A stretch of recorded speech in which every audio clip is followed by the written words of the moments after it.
Welcome to Dreamy Minds, sleep stories from the world of science. This story is designed to help you unwind as you drift toward rest while learning about one of nature's most beautiful and fascinating displays, the rainbow. Find a comfortable position. Let your body settle and take a long, slow breath in through your nose. Hold it for a moment, then release gently through your mouth. Let the weight of the day ease off your shoulders. The air outside is thick with the scent of rain. It has just finished storming, not violently, but with steady rhythm, the kind of rain that clears the air and leaves the world shining. Tiny beads of water cling to leaves and blades of grass. The roads glisten, dark and wet, reflecting hints of light from the clouds. You can almost hear the last few drops falling from tree branches, landing softly in puddles. Each splash makes a tiny circle that widens and fades, merging with the next. Somewhere above, the sky begins to lighten. The storm is moving, and behind the retreating clouds, sunlight waits. Now imagine yourself standing in that moment when the first light pierces through the gray. It stretches long and golden, spreading across the landscape. The air still hums with moisture, filled with countless invisible droplets. Sunlight meets rain, and something happens.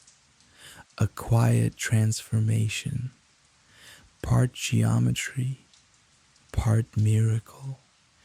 Each droplet of water becomes a tiny prism, bending and slowing the light that enters it.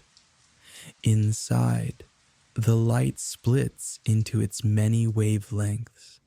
The result is color, pure and simple, yet infinitely complex. Red bends the least, slipping out first. Violet bends the most, following last. The rest, orange, yellow, green, blue, indigo, fall into their places between. Millions of droplets repeat this process at the same time, each sending back its own small arc of color. Together, these reflections weave into one grand curve, a rainbow. The world around you seems to glow. The air feels lighter, charged with quiet energy. Look up, and there it is, a wide band of color suspended across the sky. It looks solid and close, but it's not. It exists only where sunlight, rain, and your own eyes meet at just the right angle. No two people see the same rainbow. Each one is personal, shaped by perspective, by the exact position of your gaze. Someone standing only a few meters away is seeing their own rainbow, their own unique geometry of light. From where you stand, it seems to rise from the horizon, a bridge of color stretching through the clouds. Rainbows are not flat, nor are they arcs drawn on the sky. They are full circles of light. From the ground, we only see half, but pilots, gliding through air where rain and sun mingle, sometimes see the complete circle, glowing like a halo beneath the plane. Take a deep breath and imagine that a full circle of color floating in the sky, endless and symmetrical. Now focus on the colors themselves. Red, the warm edge of the spectrum. It feels like heat, like the fading glow of sunlight on your skin. Orange, vibrant and alive, carrying the warmth of firelight and the glow of late afternoon. Yellow, radiant, like fields of wild grass caught in the sun. Green, the calm of earth and leaves, the color of life returning after rain. Blue, open, endless, vast as the sky and ocean.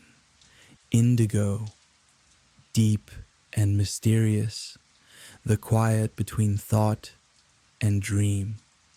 Violet, soft, almost invisible, the color of calm and closure. Each color blends into the next without a boundary, a reminder that nature's transitions are smooth, never abrupt. They flow together like watercolor paints on wet paper, soft edges bleeding gently, one hue surrendering into another. The rainbow is nature's watercolor, light and water mixing to paint the sky. No brush, no hand, just physics and wonder. This bending of light is called refraction, the internal reflection within droplets makes it possible for us to see these colors at all.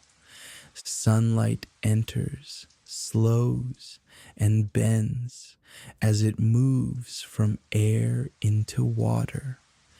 Inside the droplet, part of the light reflects off the back surface, bending again as it exits. The rainbow's graceful curve appears at roughly a 42-degree angle from the sunlight's path. That's why when you move, the rainbow seems to move too. You can never walk under one or reach the end of it.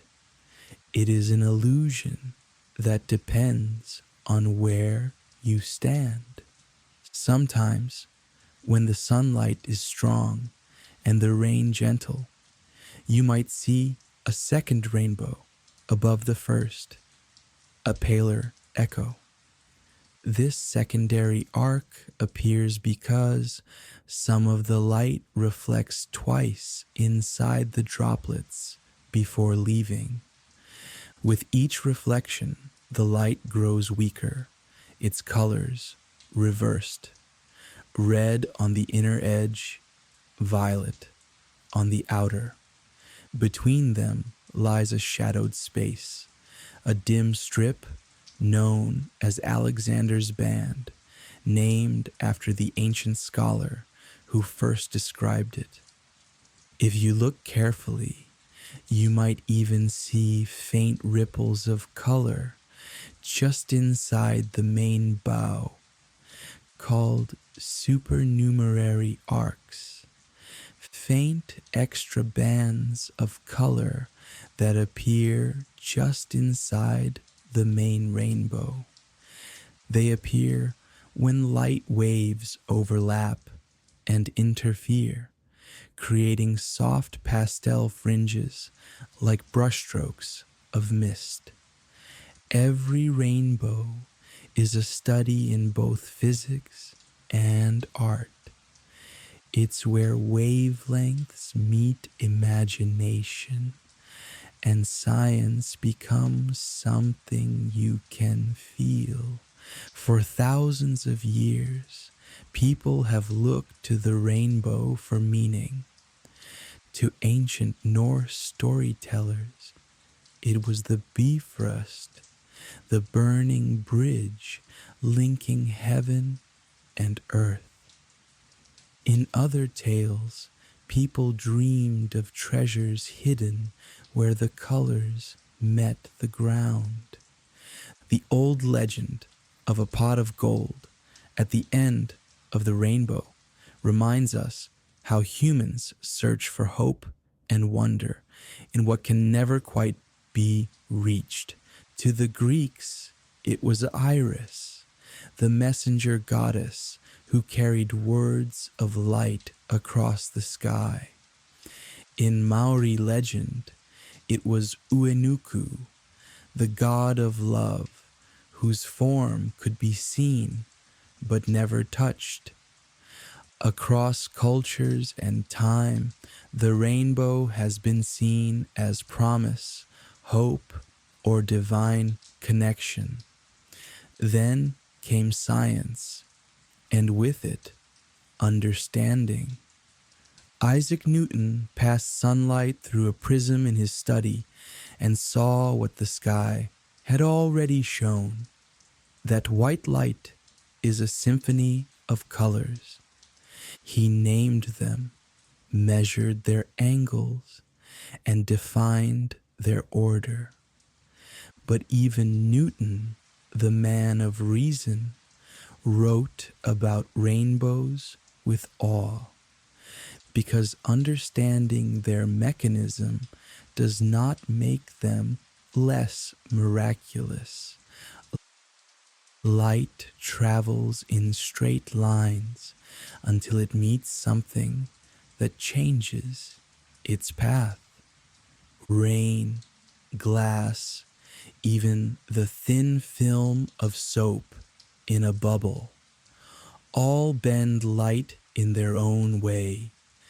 Each droplet in a storm is a tiny laboratory of physics, and every rainbow that forms above you is a grand collaboration. Sunlight, raindrops, and the angle of your gaze all working together for that fleeting moment. The rainbow is not a thing you can touch.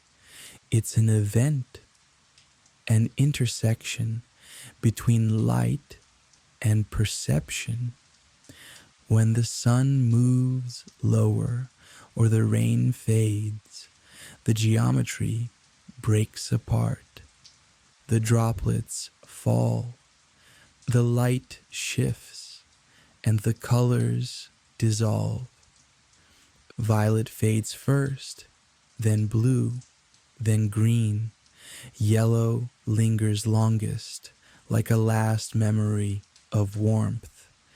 The arc softens, fading into the same sky that gave it life. The painting is complete, then gently washed away. But the rainbow isn't gone. It only becomes invisible again.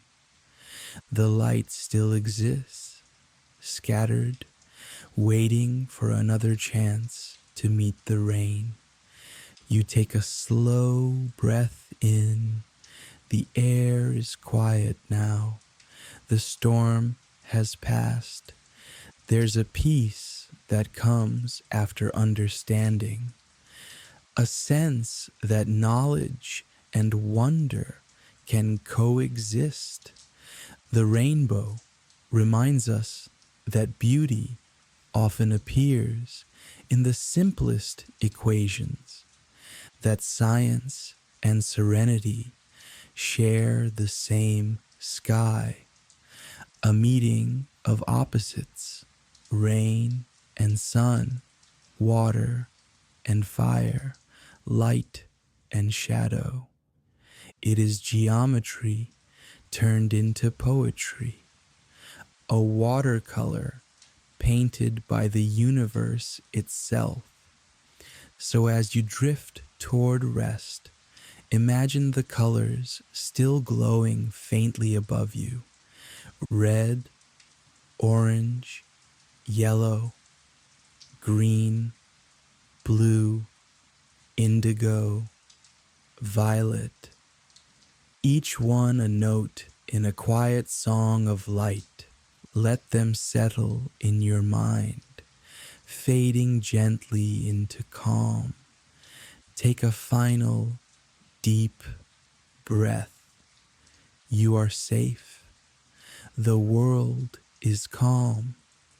The light has scattered, but it will return. And when it does, perhaps you'll look up and see the sky, remembering how to dream in color